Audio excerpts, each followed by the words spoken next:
Hi everyone, my name is K. Krishna Kumar. Presently I am working as school assistant English and I got selected in 2014 DSC. Okay, అయితే ఈ వీడియోలో school assistant English సిలబస్ని in డీటెయిల్డ్గా explain చేయాలనుకుంటున్నాను. ఎందుకంటే నేను face చేసినటువంటి experiences కానీ నాకు తెలిసిన విషయాలు కానీ మీలో కొంతమందికైనా యూజ్ అవుతాయి అనేటటువంటి ఇంటెన్షన్తో మీకు ఎక్స్ప్లెయిన్ చేయాలి, ఎంతో కొంత మనం కాంట్రిబ్యూట్ చేయాలి అనేటటువంటి ఉద్దేశంతో ఈ వీడియో చేస్తున్నాను. అయితే మనము ఎగ్జామ్ ప్యాటర్న్ కానీ చూసుకున్నట్టయితే 80 మార్క్స్ ఉంటుంది. 80 మార్క్స్లో 40 మార్క్స్ కంటెంట్ ఉంటుంది, 20 మార్క్స్ ఏమో మెథడాలజీ ఉంటుంది. అది అందరికీ తెలిసిన విషయమే.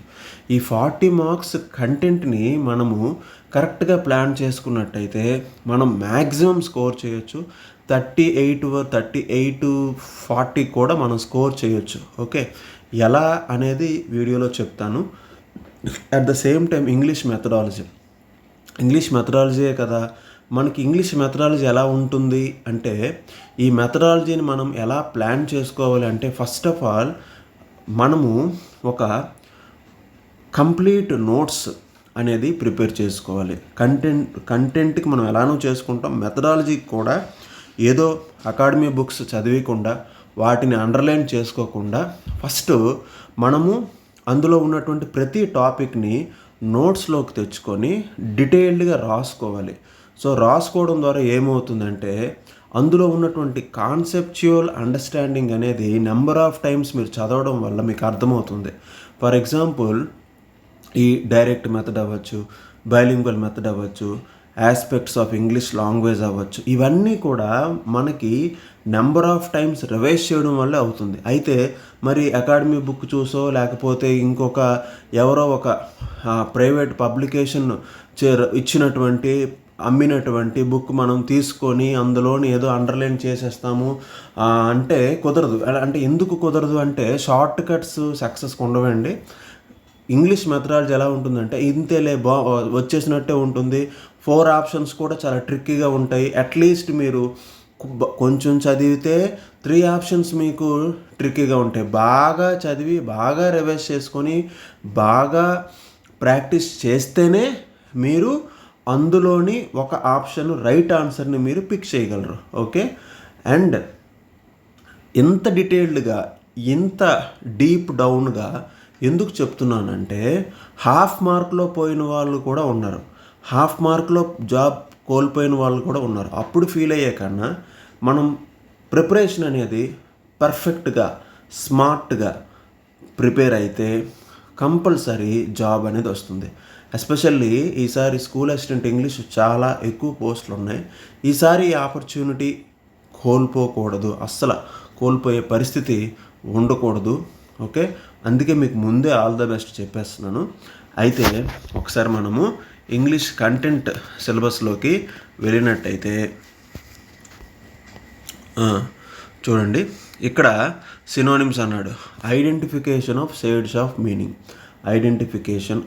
షేడ్స్ ఆఫ్ మీనింగ్ అంటే ఒక వర్డ్ ఇస్తాడు, ఆ వర్డ్కి డిఫరెంట్ కాంటెక్స్ట్లోని మీనింగ్ ఎలా సూట్ అవుతుంది అనేది మనం ఇక్కడ చూడాలి. సినోనిమ్స్ అంటే మనకి తెలిసిన విషయమే.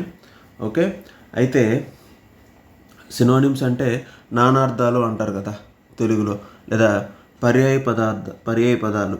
ఓకే, సో వాటిని మనము చూసుకున్నట్టయితే ఇక్కడ ఒక వర్డ్ ఇస్తాడు, ఆ వర్డ్ డిఫరెంట్ సిచ్యువేషన్స్లో ఎలా సరిపోతుంది అనేది మీరు తెలుసుకోవాలి. ఫస్ట్ ఆఫ్ ఆల్ దీన్ని రైట్ ఫార్మ్స్ అనేవి ఎక్కువగా చదవడం వల్ల కూడా యూజ్ అవుతుంది. రైట్ ఫార్మ్స్ అనేవి right from 8th class 6th class నుంచి కూడా మనకి అవి ఉన్నాయి. అట్ ద సేమ్ టైం ఏంటంటే, ఇంకా దీన్ని ఎలా ఇవ్వచ్చు, పేపర్ సెట్టర్ థింకింగ్ ఇంకా ఎలా ఉంటుంది అంటే, ఒక 4 ఆప్షన్స్ ఇస్తాడు, ఆ 4 ఆప్షన్స్లో కూడా వొకాబులరీ ఉంటుంది. ఒక సిచ్యువేషన్, ఒక కాంటెక్స్ట్ ఇస్తాడు, ఒక సందర్భం ఇస్తాడు, అందులో ఒక బ్లాంక్ ఇస్తాడు. ఈ 4 ఆప్షన్స్ సిమిలర్గా ఉంటాయి, మీనింగ్స్ అనేవి సిమిలర్గా ఉంటాయి. బట్ ఏదో ఒక వర్డ్ మాత్రమే అందులో ఫిట్ అవుతుంది. అది ఏంటి అనేది టెస్ట్ చేస్తాడు. అంటే పేపర్ సెట్టర్ థింకింగ్ ఎలా ఉంటుంది అంటే కాన్సెప్ట్ బేస్ చేసుకొని డిఫరెంట్గా ఇస్తాడు. ఆ డిఫరెన్స్ అనేది ఎలా వచ్చినా సరే నేను ఫేస్ చేస్తాను అన్నట్టుగా మనం ఉండాలి. ఓకే, సో అంతే, వెరీ సింపుల్ థింగ్. అంటే కాన్సెప్ట్ అనేది మీ మైండ్లో ఉంటే ఆ సినోనిమ్స్ని ఎన్ని రకాలుగా ఇవ్వచ్చు. ఓకే, ఒక వర్డ్ ఇచ్చి దానికి 4 వర్డ్స్ ఇస్తాడు, దాంట్లో అది సిమిలర్గా ఉన్న దాన్ని పిక్ చేస్తాము. ఓకే, అదొక పద్ధతి. లేదంటే కాంటెక్స్ట్ ఇచ్చి దాన్ని బ్లాంక్ ఇస్తాడు, దాంట్లో ఫిట్ అయ్యేటటువంటి వర్డ్ పెడతాము, అదొక కాంటెక్స్ట్, అదొక పద్ధతి. సో ఇలా రకరకాలుగా ఇస్తాడు. ఇలా ఇస్తాడు, అలా ఇస్తాడు, ఎలానే ఇవ్వాలి. దిస్ ఈజ్ నాట్ మ్యాథమెటిక్స్ కాదు ఫార్ములా బేస్ చేసుకొని ఇచ్చడానికి. సో మనకి ఇక్కడ తెలియాల్సింది ఏంటంటే మ్యాక్సిమం సినానిమ్స్ అంటే ఎక్కడి నుంచి పిక్ చేస్తాడో కూడా మనం చూసుకోవాలి. మనం ఏదైతే కంటెంట్ ప్రిపేర్ అవుతామో అందులోని సినానిమ్స్ ఫస్ట్ ప్రిపేర్ అవ్వాలి, ప్లస్ ఇంపార్టెంట్ సినానిమ్స్ని ప్రిపేర్ అవ్వాలి. అలాగే యాంటోనిమ్స్ కూడా కంటెంట్లో ఉన్న వాటికి, కంటెంట్లో ఉన్నటువంటి సినానిమ్స్కి యాంటోనిమ్స్ వెతకాలి. గూగుల్ చేసుకుంటే యాంటోనిమ్స్, ఫర్ ఎగ్జాంపుల్ ఏదో ఒక వర్క్ ఉందనుకోండి, ఎన్నో వర్క్స్ మీకు ఇచ్చాడు, ఆ వర్క్లోని చదువుతున్నప్పుడు ఇంపార్టెంట్ వర్డ్ వస్తుంది. ఆ ఇంపార్టెంట్ వర్డ్ రాసుకొని దానికి యాంటోనిమ్స్ ఏంటి, రైట్ ఫార్మ్స్ ఏంటి అని ఎత్తుక్కోవాలి. రైట్ ఫార్మ్స్ అంటే ఇక్కడ మళ్ళీ చూసుకోండి, ఫర్ ఎగ్జాంపుల్ ఒక వర్డ్కి డిఫరెంట్ ఫార్మ్స్ ఉంటాయి. నౌన్ ఒక వర్డ్ తీసుకుందాం, బ్యూటిఫుల్నెస్ అనేది ఒక నౌన్, లేదా బ్యూటిఫుల్ అనేది యాడ్జెక్టివ్. ఈ యాడ్జెక్టివ్కి నౌన్ ఏమవుతుంది, బ్యూటీ అవుతుంది, బ్యూటిఫుల్నెస్ అవుతుంది. అలాగే వెర్బ్ ఏమవుతుంది, బ్యూటిఫై అవుతుంది. ఓకే, సో ఈ విధంగా డిఫరెంట్ ఫార్మ్స్ ఉంటాయి, అవి తెలుసుకోవాలి. ప్లస్ ఒక వర్డ్ మళ్ళీ చెప్తున్నా, ఒక వర్డ్ తీసుకుంటాము, ఒక వర్క్లో ఒక వర్డ్ తీసుకుంటాం, ఆ వర్డ్కి డిఫరెంట్ ఫార్మ్స్ రాస్తాం, నౌన్, యాడ్జెక్టివ్, వెర్బ్ ఉంటే రాస్తాము, ప్లస్ దానికి సినోనిమ్ రాయాలి అండ్ యాంటోనిమ్ రాయాలి. ఇదంతా ఎక్కడ తెలుస్తుందంటే జస్ట్ గూగుల్ ఇట్. ఓకే, అలా చేస్తూ ఇవన్నీ వర్క్స్లో ఉన్నటువంటి సినోనిమ్స్, యాంటోనిమ్స్ అన్నీ చూసుకున్న తరువాత అప్పటికీ టైం ఉంటే ఇంపార్టెంట్ యాంటోనిమ్స్, ఇంపార్టెంట్ సినోనిమ్స్ అనేసి గూగుల్ చేయండి, అవి కూడా ప్రిపేర్ అయితే బెటర్ అనమాట. Okay, homophones identification and usage, homonyms identification and usage, ఇవి నా ఛానల్లో చేశానండి, ప్లేలిస్ట్లో అయితే ఉన్నాయి, ఒకసారి చూడండి. హైపోనిమ్స్ కూడా చేశాను. స్పెల్లింగ్ అంటే చూడండి, మనం చాలా ఈజీగా అనుకుంటాము, కాకపోతే ఇది మనం రాసేది ఒక టీచర్ జాబ్ కాబట్టి స్టూడెంట్ కాదు, ఒక టీచర్ జాబ్ కాబట్టి స్టూడెంట్స్ రాసే సింపుల్ కాంపిటేటివ్ ఎగ్జామ్స్ కాదు. ఇది డిఫరెంట్. టీచర్ ఎగ్జామ్కి ఇచ్చేవాళ్ళు ఎలా పేపర్ ప్రిపేర్ చేస్తారు, స్పెల్లింగ్ అని సింపుల్గా ఇచ్చేసారు. స్పెల్లింగ్ అంటే ఏంటి, ఇక్కడ స్పెల్లింగ్ అంటే వర్డ్స్ ఇస్తే అందులో ఒకటి రాంగ్ ఉంటుంది, అది పిక్ చేసి కరెక్ట్ చేయాలి, ఇలా ఉంటుంది. సో అలా అనుకోకూడదు, చాలా సిమిలర్గా ఉంటాయి. అంటే దీనికి మనం ఏం చేయాలి, చాలా వొకాబులరీ పవర్ అనేది మనకి ఉండాలి, చాలా చాలా చాలా ఎక్కువ వొకాబులరీ పవర్ ఉండాలి. సో దీనికి మనం చేయాల్సింది ఏంటంటే డైలీ ఒక 10 వర్డ్స్ని మనము డిక్షనరీ నుంచి చూసుకోను, లేకపోతే ఆక్స్ఫర్డ్ డిక్షనరీ తీసుకొని ఒక 10 వర్డ్స్ని మీరు రాసుకోవాలి. 10 క్రిటికల్ వర్డ్స్ని రాసుకోవాలి. సో అలా దాని ప్రొనౌన్సియేషన్ ఎలా ఉంది, ఎలా ఫామ్ అయింది, అట్లీస్ట్ మీకు ఆ ఫార్మేషన్, స్పెల్లింగ్ తెలియకపోయినా కూడా ఆ వర్డ్ ఫార్మేషన్, ప్రొనౌన్సియేషన్ మీకు ఎప్పుడో చదివింది గుర్తున్నా సరే మీరు చేయగలరు అనమాట. ఫర్ ఎగ్జాంపుల్ ప్రొనౌన్సియేషన్ అనే వర్డ్ ఉంది, సో లాస్ట్కి ATION వస్తుంది. సో అక్కడ బిట్లో ASION సంథింగ్ ఏది ఇచ్చిన లేదు, ఇక్కడ షన్ అంటే TION వస్తుంది. ఓకే, అలా మీకు గుర్తుంటుంది. అంటే ప్రతి చిన్నది కూడా మనకి ఇంపార్టెంట్ అండి. ప్రతి చిన్న బిట్ కూడా ఇంపార్టెంట్. హాఫ్ మార్క్ కూడా మనకు చాలా ఇంపార్టెంట్, ఎందుకంటే it matters a job. Okay, ఇన్నాళ్ళు మనం పడిన స్ట్రగుల్ అంతా దీనికే కదా. 1 word substitutes referring to persons, professions, places, collections. దీనికి సింపుల్గా ఏం చేస్తారంటే 1 word substitutes related to persons. Okay, for example omnipresent, a person who is present everywhere. ఇలా next teetotaler, one who does not drink any drinks. Okay, so అలాగా teetotaler అని. ఇలా mercenary. Okay, one who takes money for doing wrong things. Okay, ఇలాగా మనకి ఉంటాయి. So ఇలాగ ప్రొఫెషన్కి సంబంధించి మనకి ఎక్కువగా డాక్టర్స్ దీంట్లో కార్డియాలజిస్ట్ అని, పల్మనాలజిస్ట్ అని ఇలా ప్రొఫెషన్కి సంబంధించి. ఓకే, అలాగే ప్లేసెస్కి సంబంధించినటువంటి వన్ వర్డ్ సబ్స్టిట్యూట్స్ ఇవన్నీ గూగుల్ చేస్తే చాలు, ఆ లిస్ట్ని మనం రాసుకుంటే సరిపోతుంది. Next phrasal verbs. Okay, phrasal verbs identification of meaning and uses. మనకి important idioms and phrasal verbs అని ఒక బుక్ ఉంటుందండి. ఆ బుక్ని మీరు తీసుకొని అందులో జస్ట్ ఒక డైలీ 15 ఫ్రేజల్ వర్బ్స్, 15 ఇడియమ్స్, మరి మీకు ఎక్కువ అనిపిస్తే 10 చూడండి, వాటిని ఫాలో అవ్వండి, సరిపోతుంది. ప్రోవర్బ్స్. ఓకే, ప్రోవర్బ్స్ అనేవి మోస్ట్లీ ప్రోవర్బ్ ఇచ్చి దాని మీనింగ్ ఎక్స్ట్రాక్ట్ చేయమంటాడేమో, దాని మీనింగ్ అడుగుతాడు. ఓకే, మోస్ట్లీ అదే ఉంటుంది. Word formation, suffixes, prefixes and other forms. Okay, suffixes, prefixes మనం చేసుకోవచ్చు. కొన్ని ఇన్ఫ్లెక్షనల్ చేంజెస్ అని మీరు నేను రాబోయే వీడియోస్లో చేస్తాను. ఇన్ఫ్లెక్షన్స్ అని కొన్ని ఉంటాయి వర్డ్స్లో, అవి చూసుకుంటే సరిపోతుంది. సఫిక్సెస్, ప్రిఫిక్సెస్ ఎలా ఉంటాయంటే, ఇప్పుడు ఒక వర్డ్ ఇస్తాడు, ఆ ఎండింగ్ వర్డ్ అక్కడ బ్లాంక్ ఇచ్చేసి పక్కనే బ్రాకెట్లో 2 వర్డ్స్ ఇస్తాడు, అందులో ఏదో ఒకటి మనం ఫిట్ అయ్యేలాగా ఇస్తాడు. సో అలా ఉంటుంది. Next short forms, full forms. Common short forms, full forms ఇక్కడ ఇవ్వకనే ఇచ్చేసాడు. కొన్ని మనం డీప్కి వెళ్ళిపోకూడదండి, డీప్కి వెళ్తే టైం వేస్ట్ అవుతుంది. జస్ట్ గూగుల్ చేయండి, ఈ లిస్ట్ వస్తుంది, ఆ లిస్ట్ చూసుకోండి. అలాగే అబ్రివేషన్స్, వర్డ్ కొలొకేషన్స్, తర్వాత word collocations. Okay, word collocations number of Google చేస్తే మనకి తెలుస్తాయి. Okay, for example for rain అనే వర్డ్ ఉందనుకోండి, దాని కొలొకేషన్ మనం జనరల్గా హెవీ రెయిన్ అంటాం. అక్కడ స్ట్రాంగ్ రెయిన్ అని అనము. ఎందుకు అనము అంటే, హెవీ రెయిన్ అనేది it's a collocation and it is meaningful. Okay, and it is understandable at the same time. ఏంటంటే అది మనకి ప్రాపర్ మీనింగ్ ఇస్తుంది. Okay, at the same time మనము బిట్ ఎలా అడుగుతాడు అంటే, స్ట్రాంగ్ రెయిన్ వస్తుందా, హెవీ రెయిన్ వస్తుందా. Okay, it is heavy rain అని మనం పెట్టుకోవాలి. ఇదంతా ఎలా తెలుస్తుంది, ఏ లిస్ట్ ఆఫ్ కొలొకేషన్స్ అని, లిస్ట్ ఆఫ్ ఇంపార్టెంట్ కొలొకేషన్స్ అని మీరు గూగుల్ చేసినట్టయితే వస్తుంది. గూగుల్లో ప్రతిదీ దొరుకుతుంది. అవసరమైతే చాట్ జీపీటీ యూజ్ చేయండి. Okay, next foreign phrases used in English. Yes, previous 10th class text బుక్లోని 4th యూనిట్లోని మనకి ఇంగ్లీష్ ఫ్రేజెస్ అని ఉన్నాయి, రెండివో విత్ రే అనేసి. అందులోని ఫారెన్ ఫ్రేజెస్ ఉంటాయి, ఎన్ రూట్ అని, వైవా వోస్ అని. ఓకే, వైవా వోస్ అని, లేదు అంటే మనకి కరెక్ట్గా నేను రీకాల్ చేసుకోలేకపోతున్నాను. ఇంకా మనకి చాలా ఉన్నాయన్నమాట. ఓకే, అవి మనము నోట్ చేసుకోవాలి. Okay, grammar.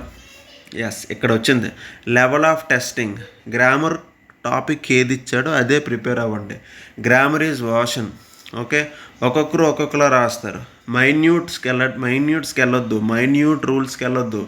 Okay, deep down వెళ్ళాల్సిన అవసరం లేదు. హెల్పింగ్ వెర్బ్స్ అన్నాడు, 24 హెల్పింగ్ వెర్బ్స్ని మీరు ఎలా చదవాలంటే, 24 హెల్పింగ్ వెర్బ్స్ రాసుకొని may, might, can, could, will, would, shall, should. Okay, must, ought, need. Okay, ఇవన్నీ have, has, had, do, did, ఇవన్నీ కూడా మీరు ఏంటంటే ఒక్కొక్క దాన్ని పెట్టుకొని డూ యూసేజ్ ఏంటి, ఎక్కడ యూజ్ చేస్తారు, ఏ పరిస్థితుల్లో యూజ్ చేస్తారు, దాంతో క్వశ్చన్ ఎలా అడుగుతారు, మళ్ళీ క్వశ్చన్లో పాజిటివ్ క్వశ్చన్ ఎలా అడుగుతారు, నెగిటివ్ క్వశ్చన్ ఎలా అడుగుతారు, ఇవన్నీ మీకు ఐడియా ఉండాలి. మోడల్ ఆక్సిలరీస్ మీకు చెప్పాను కదా, హెల్పింగ్ వెర్బ్స్ అంటేనే ఇవన్నీ కవర్ అయిపోతాయి జనరల్లీ. మోడల్ ఆక్సిలరీస్లో మళ్ళీ may, might, shall, should, will, would, can, could, ఇవన్నీ ఉంటాయి అన్నమాట. ఓకే, వీటి గురించి కూడా ఇప్పుడు చెప్పాను కదా, పక్కన రాసుకోవడం, దాని యూసెస్ చూసుకోవడం. తర్వాత ordinary verbs, form, function, contractions. Ordinary verbs ఉంటాయి కదండి మనకి, run, ran. Okay, cut, put. ఇందులో కొన్ని రెగ్యులర్ వర్బ్స్, ఇర్రెగ్యులర్ వర్బ్స్ ఉంటాయి. ఓకే, ఇర్రెగ్యులర్ వర్బ్స్కి వచ్చేసరికి మనకి ఏముంటాయంటే రైట్, రోట్, రిటర్న్, ఇవి ఇర్రెగ్యులర్ వర్బ్స్. ఈడీ యాడ్ అయితే రెగ్యులర్ వర్బ్స్. ఇలా మనకి జస్ట్ చూసుకుంటే సరిపోతుంది. ఆర్టికల్స్. ఎస్, ఇప్పుడు ఆర్టికల్స్ అంటే only articles a and the చూస్తే సరిపోతుంది కాదు. ఏ యూసేజ్ ఏంటి, యాన్ యూసేజ్ ఏంటి, దా యూసేజ్ ఏంటి, ఇవన్నీ తెలుసుకొని ఒమిషన్ ఆఫ్ ఆర్టికల్స్ ఎలా చూడాలి, అలాగే ఈ ఆర్టికల్స్ని ఎక్కడ యూజ్ చేస్తారు ఇవన్నీ కూడా.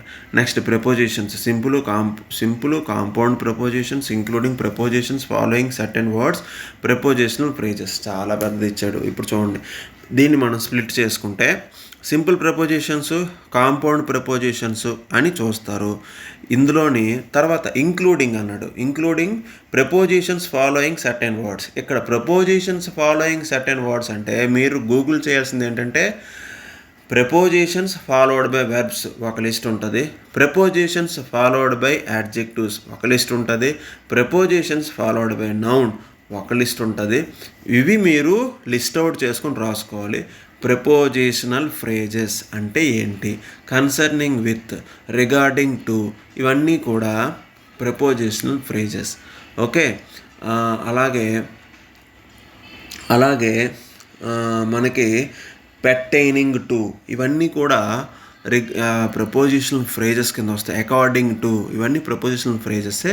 వాటిని మనం లిస్ట్ అవుట్ చేసుకొని వాటి యూసేజ్ రాసుకుంటే చాలు. ఎలా మరి ప్లాన్ చేసుకోవాలి? ప్రపోజిషనల్ ఫ్రేజెస్ అని రాస్తారు, అకార్డింగ్ టు దాని యూసేజ్ ఏంటి, ఒక 2 సెంటెన్స్ రాస్తారు, చాలు, అది గుర్తుండిపోద్ది. నెక్స్ట్ అలాగే. సో ఇదంతా మీరు ఓన్గా నోట్స్ ప్రిపేర్ చేసుకోవాలి, ఓన్గా రాసుకోవాలి. ఓకే, ఎందుకంటే మనకి పీక్ టైం ఎప్పుడు, ఎగ్జామ్ బిఫోర్ టైం. మనము నోట్స్ ప్రిపరేషన్ అనేది లేకపోతే ఏదేదో చదివేస్తాము, ఎక్కడెక్కడో అండర్లైన్ చేసేస్తాము అంటే కుదరదు. English is an ocean. Okay, ఎందుకంటే ఏ లాంగ్వేజ్ అయినా సరే మనం అలాగా చేసేస్తామంటే కాదు, పక్కాగా నోట్స్ అనేది ఉండాలి.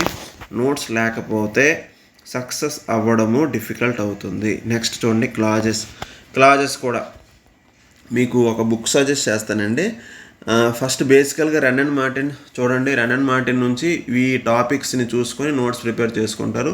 ఆ తర్వాత థామస్ అండ్ మార్టినేట్ చూడండి. అలాగే ఆ 2 చూడండి, సరిపోతుంది. అయితే ఈ 2 చూసిన తర్వాత ఏం చేయాలి అంటే రన్ అండ్ మార్టిన్లోని మనకి అడిషనల్గా ప్రాక్టీస్ బుక్ ఒకటి ఇస్తాడు.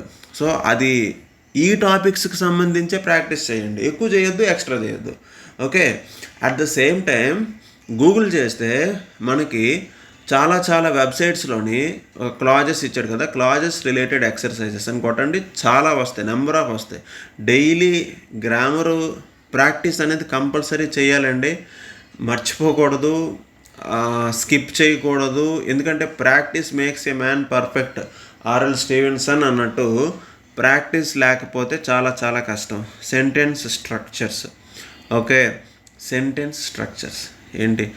ఓకే, ఇక్కడ స్ట్రక్చర్స్ ఆఫ్ సెంటెన్స్ అంటే ఏమిస్తాడు? నెంబర్ ఆఫ్, దీని కింద చాలా కవర్ చేయొచ్చు సెంటెన్స్ స్ట్రక్చర్స్. అందుకే మీ కింద స్టార్టింగ్లో అన్నాను, 38 తెచ్చుకుంటే గ్రేట్ అండి అసలు. అంటే ఎందుకనంటే ఇలా దీని కింద ఎన్నో వస్తాయి. ఓకే, సెంటెన్స్ స్ట్రక్చర్స్ అనేసరికి టెన్సెస్ కవర్ చేస్తాడు, సింపుల్ కాంపౌండ్ కాంప్లెక్స్ కవర్ చేస్తాడు, తర్వాత సింథసిస్ ఆఫ్ టెన్సెస్ కవర్ చేస్తాడు, తర్వాత మనకి mixture of tenses, sequence of tenses, అవి అన్నీ కవర్ చేస్తాడు. అవి మనం చూసుకోవాలి. ఇవన్నీ చేస్తే ఇది వచ్చేస్తుంది. డిగ్రీస్ ఆఫ్ కంపారిజన్ చూస్తారు. లాంగ్వేజ్ ఫంక్షన్స్, డిగ్రీస్ ఆఫ్ కంపారిజన్లో 5 మోడల్స్ ఉన్నాయండి మనకి. డిగ్రీస్ ఆఫ్ కంపారిజన్లో చూసుకోవాలి. ఫాము, ఫంక్షను, కన్స్ట్రక్షన్, ట్రాన్స్ఫార్మేషన్ అంటే మరి ఇంకేం కాదు, పాజిటివ్ టు నెగిటివ్. ఎలాగా? పాజిటివ్ నుంచి నెగిటివ్గా మారుస్తాము. అలాగే positive to comparative, positive comparative, superlative to comparative, ఇవన్నీ రాసుకోవాలండి పక్కాగా. ఇవి కొంచెం కన్ఫ్యూజింగ్ ఉంటాయి. నో అదరు, తర్వాత వెరీ ఫ్యూ, తర్వాత ఓకే, అలాగే యాజ్ ఇలాంటి డిఫరెంట్ మోడల్స్ ఉంటాయి. ఓకే, కంపేర్ డిగ్రీ ప్లస్ దాన్, ఇలా డిఫరెంట్ మోడల్స్ ఉంటాయి. అండ్ రానున్న వీడియోస్లో అవి కూడా చేస్తా. ఓకే, ఇఫ్ మీకు ఈ వీడియో నచ్చినట్టయితే మీ కామెంట్స్ బట్టి ఉంటుంది అది. Next language functions with social norms, formal and informal. Yes, ఇక్కడ కొంచెం మనకి మెథడాలజీ మీద ఎవరికైతే కొంచెం గ్రిప్ ఉంటుందో అందులో ఈ లాంగ్వేజ్ ఫంక్షన్స్ అనేవి మనకి ఇంక్లూడ్ అయిపోతాయి. నెక్స్ట్ క్వశ్చన్ ట్యాగ్స్ చూస్తారు. Imperatives and statements with semi negatives and indefinite subjects. ఇంపరేటివ్స్కి జనరల్గా షల్ బి వస్తుంది. Okay, for example take lunch, లేదు అంటే గో టు టెంపుల్. వీటన్నిటికీ కూడా షల్ వి, పాజిటివ్ అయినా నెగిటివ్ అయినా షల్ వి వస్తుంది. సో ఇలాంటివి చూసుకుంటాము. స్టేట్మెంట్స్ విత్ సెమీ నెగిటివ్స్ అన్నాడు. ఓకే, సెమీ నెగిటివ్స్ అంటే ఏంటి అవి చూసుకోవాలి. ప్లస్ ఇండెఫినిట్ సబ్జెక్ట్స్, వీటి మీద ఒక వీడియో చేస్తాను. Okay, don't worry. Types of sentences. Okay, declarative, imperative, అలా ఎఫర్మేటివ్, ఇంట్రాగేటివ్, ఇవన్నీ టైప్స్ ఆఫ్ సెంటెన్స్. ఇంట్రాగేటివ్లో మళ్ళీ కన్ఫర్మేటివ్, ఇన్ఫర్మేటివ్ సెంటెన్సెస్ అవి చూసుకోవాలి. Sentence improvement. ఓకే, ఇది కూడా చాలా ఇంపార్టెంట్, మనకి రైటింగ్లో ఎక్కువ వస్తుంది సెంటెన్స్ ఇంప్రూవ్మెంట్, అది చూసుకోవాలి. డైరెక్ట్ స్పీచ్, ఇండైరెక్ట్ స్పీచ్, అది యాక్టివ్ వాయిస్, ఇవన్నీ tenses. Agreement between subject and verb. ఇది చాలా చాలా ఇంపార్టెంట్, కొంచెం కన్ఫ్యూజింగ్ ఉంటుంది, చూసుకోవాలి. Word order in a phrase or a sentence. Okay, ఇది ఒకటి చూసుకోవాలి. వీటన్నిటి మీద వీడియోస్ చేస్తానండి వీలైనంత వరకు. ఓకే, పార్ట్స్ ఆఫ్ స్పీచ్ చూసుకుంటారు. Linkers, transformation of sentence, simple compound. Okay, common errors based on all vocabulary and grammar topics.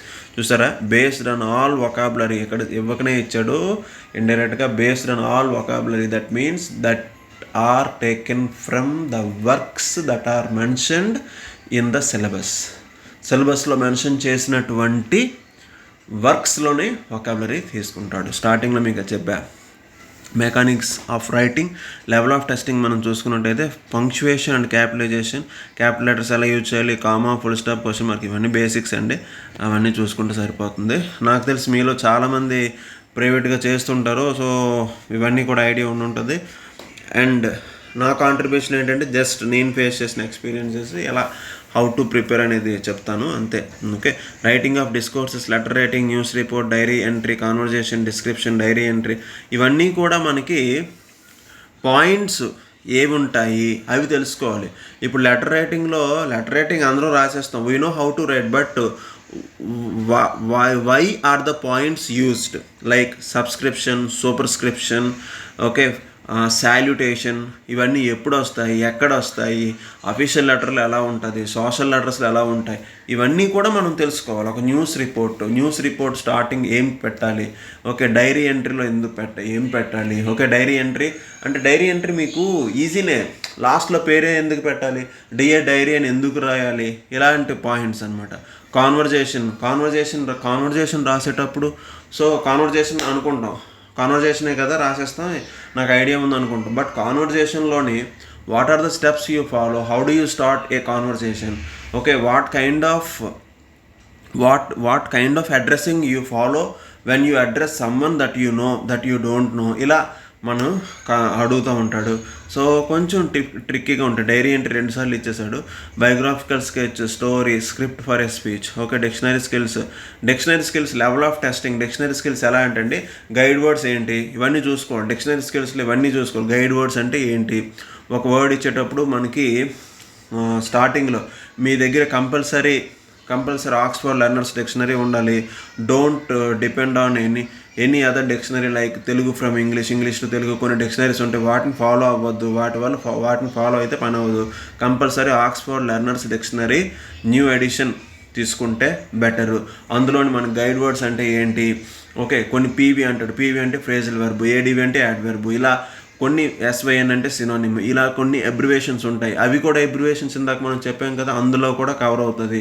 Okay, ఇవి మీరు స్టార్టింగ్ పేజ్లో ఉంటాయి, అవి చూసుకొని ఒక డిక్షనరీలోని ఒక వర్డ్ ఇస్తాడు, వర్డ్ని బేస్ చేసుకొని ఇందులోని నౌన్ అంటే ఇందులో నౌన్ ఏది, ఎగ్జాంపుల్ ఏది, ఇందులో పీవీ అన్నాడు, what is that, phrasal verb ఎక్కడ ఉంది, ఇలా అడుగుతుంటాడు. ఓకే, అది మనం ప్రాక్టీస్ చేస్తే అయిపోతుంది. Pronunciation, phonetics, stress, intonation. చూసారా, చాలా సింపుల్గా ఇచ్చాడు. ఫొనెటిక్స్ ఇక్కడ కూడా ఆక్స్ఫర్డ్ లెర్నర్స్ డిక్షనరీ తీసుకోవాలండి. డైలీ 10 words మీరు ఫొనెటిక్ ట్రాన్స్క్రిప్షన్లో రాయాలి. ఓకే, 20 vowels, 24 కాన్సనెంట్స్ మీద మీకు ఐడియా ఉండాలి. Primary stress, secondary stress, intonation, tone, okay, అలాగే rising intonation, falling rising intonation, వీటిని మీరు ఫాలో అవ్వాలి. And I do videos on these. Okay, అలాగే ప్రోజ్ జనరల్, ఇక్కడ ప్రోజ్ ఇచ్చాడు. బ్యాక్గ్రౌండ్ ఆఫ్ ఇంగ్లీష్ లిటరేచర్, వీటన్నింటికి నోట్స్ ప్రిపేర్ అయిపోవాలి. Poetical types, stanza, video forms, ఇవన్నిటికీ వీడియోస్ నోట్స్ ప్రిపేర్ అవ్వాలి. లిటరరీ ఫార్మ్స్, వీటికి కూడా నోట్స్ ప్రిపేర్ అయిపోవాలండి. లిటరరీ ఫార్మ్స్ ఎలా అడుగుతాడు ఒకసారి చూద్దాం. Parallelism, prologue, epilogue, setting, the character, meter, diction, imagery, prosody and others. Okay, ఒక వీడియో లెంత్ ఎక్కువ అవుతుంది, అందుకే నేను పూర్తిగా చదవట్లేదు, అండ్ సారీ ఫర్ దట్. అయితే ఓకే, ఈ ఎపిలాగ్ ఫర్ ఎగ్జాంపుల్ తీసుకుందాం. ఎపిలాగ్ అంటే what is epilogue? Okay, epilogue అంటే ఏంటి? మనము జస్ట్ జనరల్గా ఈ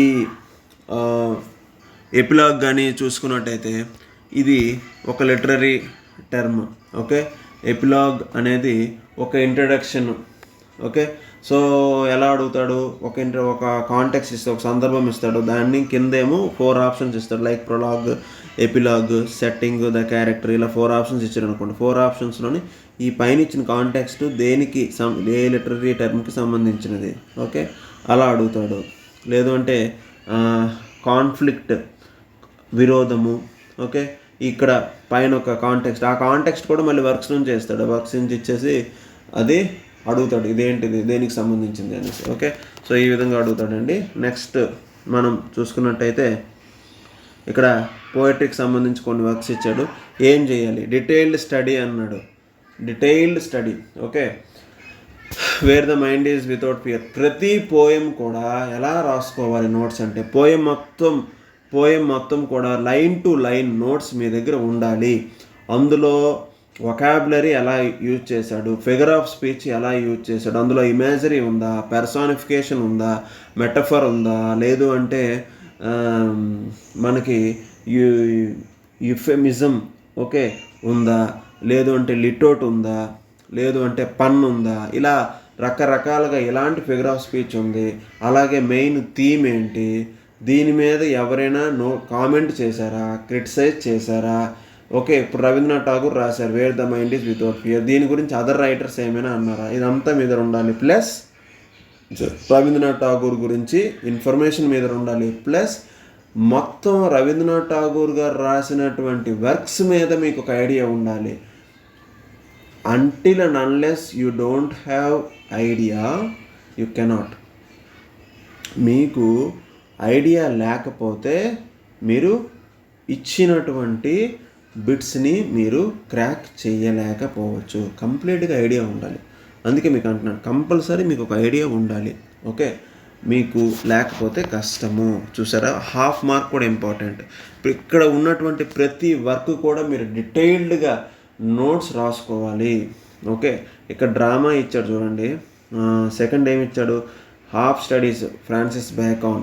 ఓకే, హాఫ్ స్టడీస్ మీద రాసుకోవడం కాదు, హాఫ్ స్టడీస్ థీమ్ రాసుకుంటారు, మొత్తం మీనింగ్ రాసుకుంటారు, అంతా అయిపోతుంది. ఓకే, కానీ ఫ్రాన్సిస్ బ్యాకాన్ గురించి రాస్తారు, ఫ్రాన్సిస్ బ్యాకాన్ రిమైనింగ్ వర్క్స్ గురించి రాస్తారు. At the same time important ఏమంటారు వాటిని, ఇంపార్టెంట్ కోట్స్ ఆఫ్ ఫ్రాన్సిస్ బ్యాకాన్, అవి కూడా మీరు రాసుకోవాలి. అతన్ని డీటెయిల్డ్గా మీరు స్టడీ చేయాలి. బయోగ్రఫీ అవ్వచ్చు, అన్నీ కూడా. ఓకే, అలాగే మిగతా works Animal Farm, George Orwell, ఇది ఇంటర్మీడియట్ బుక్స్ ఉంటుంది. అండ్ ఇంకా ఇంపార్టెంట్ థింగ్ ఏంటంటే ఒరిజినల్ టెక్స్ట్ చూడండి. అదర్ సోర్సెస్, సెకండరీ సోర్సెస్ మీద మీరు డిపెండ్ అవ్వకూడదు, ఇంటర్నెట్ సోర్సెస్ మీద డిపెండ్ అవ్వకూడదు. మెయిన్ టెక్స్టే చదవాలి. అది ఎక్కడున్నా తీసుకోండి. మ్యాక్సిమం మనకి పెద్ద బుక్ షాపుల్లో దొరుకుతాయి, లేదంటే స్పార్క్ నోట్స్ అని పారాఫ్రేజింగ్ దొరుకుతుంది, స్పార్క్ నోట్స్లు ఉంటాయి, లేదు అంటే డిఫరెంట్ థింగ్స్ ఉన్నాయి. వీలైతే అవి నేను కమింగ్ వీడియోస్లో చెప్తాను, ఎక్కడ సోర్సెస్ ఏంటి పరిస్థితి అనేసి. యానిమల్ ఫామ్ అయితే మాత్రం ఓల్డ్ ఇంటర్మీడియట్ టెక్స్ట్ బుక్లో ఉంటుంది, అది ఒకసారి చూడండి. యానిమల్ ఫామ్ చదివేటప్పుడు చెప్పాను కదా, మీరు ఒకటే ఫాలో అవ్వాలి. ఫస్ట్ వర్క్ గురించి రాయాలి, వర్క్లో ప్రతి లైన్ తాలూకు మీనింగ్ మీకు తెలియాలి, అందులో యూజ్ చేసిన ఫిగర్ ఆఫ్ స్పీచ్ తెలియాలి, అది ఎవరు రాశారు వాళ్ళ గురించి మొత్తం, ఆయన బయోగ్రఫీ మొత్తం మీ దగ్గర ఉండాలి, ఆయన రాసిన వర్క్స్ గురించి మినిమం ఐడియా ఉండాలి, అందులో క్యారెక్టర్స్ గురించి ఐడియా ఉండాలి, అండ్ ఆయన రాసిన కొటేషన్స్ గురించి ఐడియా ఉండాలి, ఆయన గురించి ఎవరైతే క్రిటిసైజ్ చేశారో, కామెంట్స్ చేశారో ఉండాలి. అలాగే అతనికి ఇంకా ఈ లిటరేచర్ ఓకే, లిటరేచర్ రిలేటెడ్గా ఫ్రెండ్స్ ఎవరో ఉన్నారో, ఎనిమీస్ ఎవరు ఉన్నారో, ఎనిమీస్ ఇన్ ద సెన్స్ అతని గురించి నెగిటివ్గా వెళ్ళిన వాళ్ళు ఎవరు ఉన్నారో, ఇవన్నీ కూడా మనకు తెలియాలి. ఇవన్నీ పాయింట్ టు పాయింట్ మనం నెట్లో చూసుకున్నట్టయితే quotations of Andrew Marvel, okay, George Orwell అంటే మనకి తెలిసిపోతుంది. ఈ విధంగా మీరు పాయింట్ టు పాయింట్ గూగుల్ చేసి రాసుకోవాలి. అలాగే 12th నైట్కి వచ్చేసరికి అంతేని, షేక్స్పియరే కదా, మనకు తెలుసు కదంటే తెలియని కోణాలు చాలా ఉంటాయి, తెలియని యాంగిల్స్ చాలా ఉంటాయి. Much to know, many things to know. So don't under estimate our school assistant English exam paper. It will be different than you expect. It will be టఫర్ than you expect. Okay, మీరు expect చేసిన దానికన్నా టఫ్గా ఉంటుంది. Okay, so prepare for the toughest. Okay, అప్పుడే మనకి exam crack చేయడానికి అవకాశం ఉంటుంది. షార్ట్ స్టోరీ డీటెయిల్డ్ స్టడీ, ఇది కూడా సేమ్ అండి, ఇందా మీకు చెప్పాను కదా.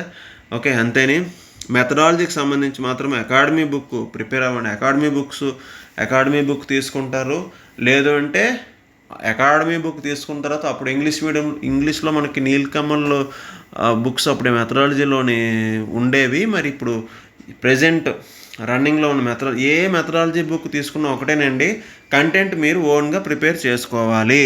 పక్కా బుక్ చూసి కంటెంట్ నోట్స్ రాసుకుంటారు కదా, నోట్స్ రాసుకున్న తర్వాత for example aspects of English అని కొట్టారనుకోండి, నెట్లో డిఫరెంట్ పాయింట్స్ వస్తాయి, గూగుల్ చేస్తే ఆ పాయింట్స్ అన్ని నోట్ చేసుకోవాలి. వీటన్నింటిని అప్లికేషన్లు ఎలా అడుగుతారో చూసుకోవాలి. కోచింగ్ సెంటర్లో జాయిన్ అవుతాము, బట్ స్కూల్ అసిస్టెంట్ ఇంగ్లీష్కి ఎంత పర్ఫెక్ట్గా కోచింగ్ సెంటర్స్లో చెప్పలేకపోవచ్చు. బట్ మొత్తం వాళ్ళ మీద డిపెండ్ అవ్వద్దు. వాళ్ళు ఇచ్చిందే మనకి లాస్ట్ కాదు, ఎందుకంటే వాళ్ళేమి స్కూల్ ఎడ్యుకేషన్ నుంచి తీసుకొని రారు, వాళ్ళకి తెలిసిందే వాళ్ళకి చెప్తారు. ప్లస్ మీరు కూడా కొంచెం ప్రిపేర్ అవ్వాలి, ఎక్కువ ప్రాక్టీస్ చేయాలి. ప్రాక్టీస్కి వచ్చేటప్పటికి మాత్రము డిఫరెంట్ కోచింగ్ సెంటర్స్ నుంచి మోడల్ పేపర్స్ తెప్పించుకోండి, అవి ప్రాక్టీస్ చేయండి. ఎగ్జామ్కి బిఫోర్ ఒక 3 months ముందు కంపల్సరీ మీరు ప్రాక్టీస్ చేయాలి. అలాగే యాజ్ ఎర్లీ యాజ్ పాసిబుల్, ఇప్పటికీ మీరు స్టార్ట్ చెయ్యని వాళ్ళు ఉంటే ఇప్పుడు స్టార్ట్ చేసినా no problem, you can crack it still. Okay, and మీరు చేయాల్సిన పని ఏంటంటే as early as possible, at earliest మీరేం చేయాలంటే నేను చెప్పినట్టుగా కంటెంట్కి మొత్తం ఒక నోట్స్ ప్రిపేర్ అయిపోవాలి, మెథడాలజీకి మొత్తం ఒక నోట్స్ ప్రిపేర్ అయిపోవాలి, లిటరరీ టర్మ్స్కి నోట్స్ ప్రిపేర్ అయిపోవాలి, బ్యాక్గ్రౌండ్స్కి ఒక నోట్స్ ప్రిపేర్ అయిపోవాలి, గ్రామర్కి ఒక నోట్స్ ఇలాగా మొత్తం నోట్స్ ప్రిపేర్ అయిపోయి మీ దగ్గర ఫైనల్గా 5-6 నోట్బుక్స్ పెద్దవి పెట్టుకొని అవి ప్రిపేర్ అవ్వండి. కంటెంట్కి చాలు. మిగతావి అందులో తెలిసిన వాళ్ళు చెప్తారు, అది ఫాలో అవ్వండి. ఓకే, సరిపోతుంది. ఓకే, ఒకటే brothers and sisters, I tell you one thing. నేనేం చెప్పాలనుకుంటున్నానంటే, ఎవరైతే అందరితోని పోటీ చేస్తూ పరిగెడుతూ ఒక్క అడుగు ముందుకు వేయగలుగుతారో అందరికన్నా, వాళ్ళే సక్సెస్ఫుల్ అవుతారు అండ్ రేపొద్దున్న టీచర్స్గా గవర్నమెంట్ ఎడ్యుకేషన్ సిస్టంలో మారుతారు. And all the best. And ఈ వీడియో మీకు నచ్చినట్టయితే లైక్ చేయండి, షేర్ చేయండి, సబ్స్క్రైబ్ చేయండి. కమింగ్ వీడియోస్లో చాలా వరకు కూడా చెప్పడానికి ట్రై చేస్తాను. అండ్ వీడియో మీకు నచ్చిందనే అనుకుంటున్నాను. నాకు తెలిసిన ఇన్ఫర్మేషన్ ఈ వీడియోలో చెప్పాను. అండ్ ఇంకా నేను ఏమనుకుంటున్నా అంటే ఇంకా డీటెయిల్గా చెప్పలేదేమో అనుకుంటున్నా, బట్ స్టిల్ ఇది మీకు యూస్ఫుల్ అవుతుందని అనుకుంటున్నా. ఇంకా మీకు ఏమైనా అవసరమైతే ఇన్ డీటెయిల్గా ఎక్స్ప్లెయిన్ చేయమంటే మీకు ఎక్స్ప్లెయిన్ చేస్తాను, బట్ కామెంట్ చేయండి, ఆ పర్టికులర్ టాపిక్ ఎక్స్ప్లెయిన్ చేస్తాను. అండ్ ఈ వీడియో కొంచెం లెంత్ ఎక్కువైంది, చూడండి, ఇది మీకు హెల్ప్ అవుతుందని నేను అనుకుంటున్నాను. Thank you.